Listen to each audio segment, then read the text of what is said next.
ሰላም ጤና ይስጥልን ውድ የፕሮግራማችን ተከታታዮች ያላችሁት አጀብ የዩቲዩብ ቻናላችን ላይ ነው። በምድራችን ላይ ከሚገኙት ንጥረ ነገሮች መካከል እንደ ዩራኒየም የሰውን ልጅ ታሪክ ይቀየራል ብሎ ለመቀበል ይቸግራል። ዩራኒየም በአንድ በኩል ለምድራችን ማለቂያ የሌለው ኤሌክትሪክ ማመንጨት የሚችል ተስፋ ሲሆን፣ በሌላ በኩል ደግሞ ምድራችንን በአንድ ጀንበር ሊያጠፋት የሚችል ስጋትም ነው። በተፈጥሮ እንደማንኛውም ብረት መሬት ውስጥ ተቀብሮ የሚገኝ ቢሆንም ነገር ግን በውስጡ የተደበቀ እጅግ ታላቅ ኃይል አለው። ለመሆኑ ዩራኒየም ምንድነው? እንዴትስ ከዚህ ድንጋይ እንዲህ ያለ ግዙፍ ኃይል ይወጣል? ዛሬ ከመሬት ስር ካሉ ፈንጆች እስከ ህዋ ምርምር ድረስ ያለውን የዩራኒየም ጉዞ በዝርዝር እንመለከታለን። እስከ ፕሮግራማችን ፍጻሜ ድረስ አብራችሁን ቆዩ።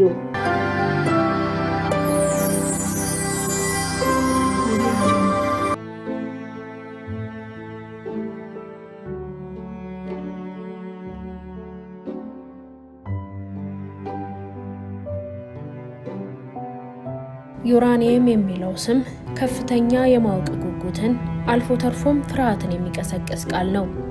ከኒኩሌር ኃይል፣ ከአቶሚክ ቦምቦችና ስለ ጨረር ከሚያወሩ ሳይንሳዊ የልቦለድ ታሪኮች ጋር በተያያዘ ብዙ ጊዜ ቃሉን እንሰማዋለን። በትክክል ግን ዩራኒየም ምንድን ነው? ይህን ለመረዳት ይህ ንጥረ ነገር ምን እንደሆነ፣ እንዴት እንደተገኘና ለምን በኃይል ማመንጨትና በሰው ልጅ ታሪክ ውስጥ ትልቅ ሚና እንደሚጫወት ጠለቅ ብለን መመርመር አለብን።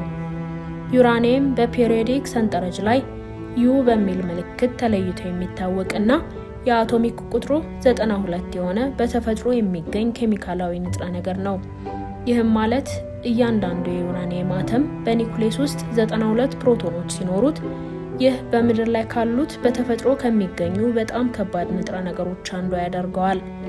እንደ እውነቱ ከሆነ አንድ ቁራጭ ንጹህ የዩራኒየም ብረት ብታነሱ በሚያስደንቅ ሁኔታ ተመሳሳይ መጠን ካለው ውሃ በ19 እጥፍ ይበልጣል። ይህ ጥቅጥቅ የማለት ባህሪው ዩራኒየም ከፍተኛ የኃይል ምንጭነት አቅም እንዲኖረው ከሚያደርጉት ምክንያቶች አንዱ ነው። የዩራኒየም ግኝት ታሪክ እጅግ አስደናቂ ነው። ለመጀመሪያ ጊዜ የታወቀው እንደ አውሮፓውያን አቆጣጠር በ1789 ማርቲን ሄንሪች ክላፕሮት በተባለ ጀርመናዊ ኬሚስት ሲሆን አሁን ዩራኒኒት ክላፕሮት ተብሎ የሚጠራውን የፒች ድብልቅ በመባል የሚታወቀውን ማዕድን በመመርመር ላይ ያለ ነበር። አዲሱ ንጥረ ነገር ጥቂት ዓመታት ቀደም ብላ በተገኘችው በፕላኔቷ ዩራኒየስ ስም ተሰየመ።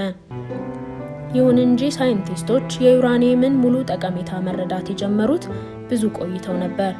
የዩራኒየም ውህዶች የተለየ ቢጫ አረንጓዴ ፍሎረሰንት ማመንጨት በመቻላቸው በአብዛኛው የ19ኛው ክፍለ ዘመን ዩራኒየም በዋናነት በቀለማት ያሸበረቁ ብርጭቆዎችንና ሴራሚኮችን ለመስራት ያገለግል ነበር።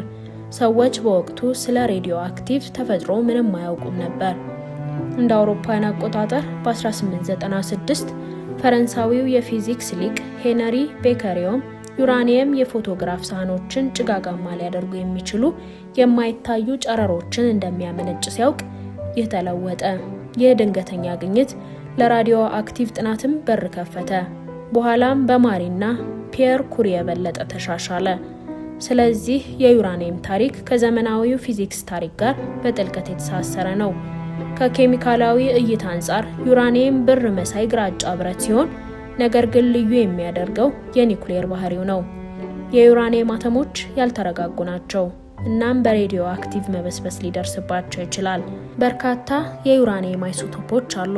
ነገር ግን ሁለቱ በጣም አስፈላጊዎቹ ዩራኒየም 238 እና ዩራኒየም 235 አይሶቶፖች ተመሳሳይ የፕሮቶኖች ቁጥር ሲኖራቸው፣ ነገር ግን የተለያየ የኒውትሮን ቁጥር ያላቸው ተመሳሳይ አተሞች ናቸው። ዩራኒየም 238 የሚባለው 99.3 በመቶ የሚሆን የተፈጥሮ ዩራኒየም ሲይዝ፣ ዩራኒየም 235 ደግሞ 0.7 በመቶ ያህል ብቻ ይይዛል። ይህ ክፍልፋይ ዩራኒየምን ለኒኩሌር ኃይል በጣም ጠቃሚ ያደርገዋል፣ ምክንያቱም መከፋፈል የሚችል ነው። ማለትም U2 135 በኒውትሮን ሲመታ ሊከፋፈል ይችላል። ሂደቱ ውስጥ ከፍተኛ መጠን ያለው ኃይል ይለቀቃል። በኒኩሌር ኃይል ማመንጫዎች ውስጥ የዩራኒየም ነዳጅ ዘንጎች በሪያክተሮች ውስጥ በጥንቃቄ የተደረደሩ ናቸው። አተሞች በሚከፋፈሉበት ጊዜም ሙቀትን ያመነጫሉ። ይህ ደግሞ ኤሌክትሪክ የሚያመነጩ የእንፋሎት ተርባይኖችን ለማምረት ያገለግላል። ይህም ሀገራት ከከርሰ ምድር የሚወጡ ነዳጆችን ሳያቃጥሉ ከፍተኛ መጠን ያለው ኤሌክትሪክ እንዲያመርቱ ያስችላቸዋል። ይህም ዩራኒየምን የአየር ንብረት ለውጥን ለመዋጋት ወሳኝ ተዋናይ ያደርገዋል። ይሁን እንጂ ይህ የኃይል ምንጭ ለቀጣዮቹ ሺህ ዓመታት በጥንቃቄ መታከም ያለበት ሬዲዮ አክቲቭ ቆሻሻን ስለሚያመነጭ ውዝግብ ፈጥሯል። ከሰላማዊ አጠቃቀም ባሻገር ዩራኒየም በታሪክ ውስጥ የጨለማ ምዕራፍም አለው። በ1940ዎቹ የማንሃተን ፕሮጀክት ሳይንቲስቶች የአቶሚክ ቦምቦችን ለመፍጠር የዩራኒየም ፊሽን ባህሪያትን እንዴት መጠቀም እንደሚችሉ ደርሰውበታል። እንደ አውሮፓውያን አቆጣጠር በ1945 በሂሮሺማ ላይ የተጣለው ሊትል ቦይ በመባል የሚታወቀው ቦምብ በከፍተኛ የበለጸገ ዩራኒየም ተቀጣጥሏል።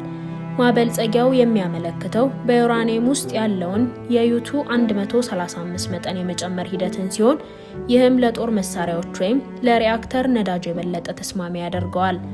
ዩራኒየም ኤሌመንት ብቻ ሳይሆን የአጥፊ ኃይል ምልክትም ጭምር በመሆኑ ይህ ግኝት ዓለም አቀፋዊ ፖለቲካንና ጦርነትን ለዘላለም ለውጦታል። ከዚያን ጊዜ ጀምሮ ዩራኒየም ስለ ኒኩሌር መስፋፋት፣ ስለ ኤነርጂ ደህንነትና ስለ ዓለም አቀፍ ሰላም የክርክር ማዕከል ሆኖ ቆይቷል። ዩራኒየም ማውጣትና ማግኘት ሌላው የታሪኩ አስፈላጊ አካል ነው። ዩራኒየም በምድር ቅርፊት ውስጥ ባሉ በተለያዩ ማዕድናት ውስጥ የሚገኝ ሲሆን እንደ ካናዳ፣ አውስትራሊያ፣ ካዛኪስታን እና ናሚቢያ ባሉ ሀገሮች ውስጥ ከፍተኛ የዩራኒየም ክምችት አለ። ዩራኒየም የማውጣት ሂደት በመጀመሪያ ማዕድን ማውጣትን ከዚያም የሎ ኬክ በመባል ወደሚታወቀው የተከማቸ ዱቄት ማቀነባበርን ያካትታል።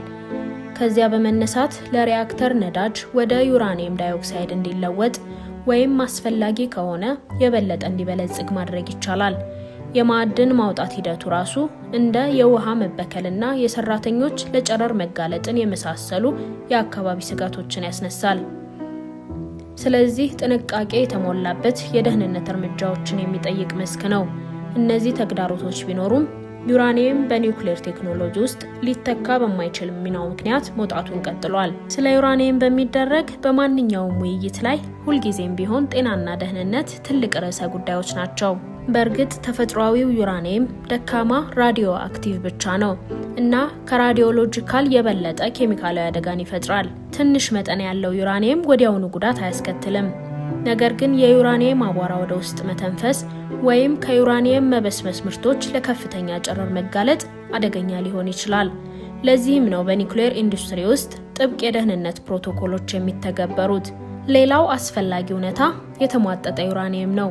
ከበለጸገ በኋላ የተረፈው ዩራኒየም በከፍተኛ ጥንካሬው ምክንያት የጦር ትጥቆች በጥይት እንዳይበሱ ለማድረግ ጥቅም ላይ ይውላል። ይህም የተሟጠጠ ዩራኒየምን በጦርነት ውስጥ መጠቀም ስለሚያስከትለው የጤና መዘዝ ክርክር አስነስቷል። ስለዚህ ዩራኒየም በፔሪዮዲክ ሰንጠረዥ ላይ ካለ ንጥረ ነገር በላይ ነው። የሰው ልጅ የእድገትና የጥንቃቄ ምልክትም ነው። ሁለቱንም ብሩህ ተስፋችንንና በጣም ጨለማ ፍርሃታችንን የሚያጠቃልል ብረት ነው። የሰው ልጅ ዘላቂ የኃይል መፍትሄዎችን መፈለጉን እስከቀጠለ ድረስ ዩራኒየም የውይይቱ ማዕከል ሆኖ ይቆያል። ይህም ፈጠራን ከኃላፊነት ጋር እንድናመጣጥን ይፈታተነናል።